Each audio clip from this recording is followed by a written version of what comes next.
Hi guys, మనకు తెలిసిందే పవన్ కళ్యాణ్ కుమారుడు చిన్న కుమారుడు ఏదైతే యాక్సిడెంట్ అయిందో, ఫైర్ యాక్సిడెంట్ అయిందో సింగపూర్లో.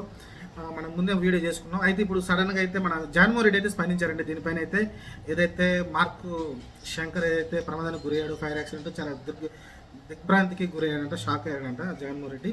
దాని గురించి ట్విట్టర్లో అయితే పోస్ట్ అయితే పెట్టాడు, ఎక్స్లో అయితే పోస్ట్ అయితే పెట్టారు. ఆయన ఏదైతే మార్క్ శంకర్ ఉందో త్వరగా కోలుకోవాలనేది ఆయన ఆకాంక్షించారు. అలానే పవన్ కళ్యాణ్ కూడా సింగపూర్ ప్రయాణం అవుతున్నారని మనం మాట్లాడుకున్నాం.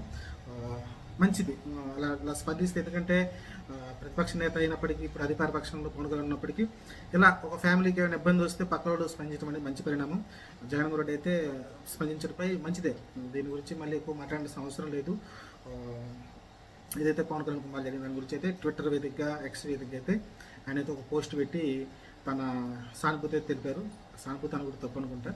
ఆయన షాక్ అయ్యారు, యాక్చువల్గా షాక్ అయ్యి త్వరగా కోలుకోవాలని అయితే ఆయన చికిత్స త్వరగా కోలుకోవాలని అయితే కోరుకున్నారు. మార్క్ శంకర్ గురించి జగన్మోహన్ రెడ్డి అయితే చూద్దాం. మరి దీనిపైన మన వాళ్ళు ఎలా స్పందిస్తారో చూడాలి. ప్రస్తుతానికి దీని నుంచి నెగిటివ్ చేయడానికి ఏమున్నదండి, ఎవరైనా సింపతి, ఎవరైనా కొడుకే కాబట్టి ఖచ్చితంగా చాలా బాధాకరమైన విషయం. చూద్దాం మరి ఏం జరుగుతుందో. ప్రస్తుతానికి అయితే కొంచెం గాయాలు తీవ్రంగానే అయినట్టే చెప్తున్నారు ఫైర్ యాక్సిడెంట్లో. మరి కారణాలు ఏంటని తెలియదు, కానీ సింగపూర్లో అబ్బాయి అయితే చదువుకున్నాడు అక్కడ, చిన్నపిల్లాడు అతను. మరి చూద్దాం ఏం జరుగుతుందో. ప్రస్తుతానికి అయితే జగన్మోహన్ రెడ్డి దీనిపైన స్పందించారు.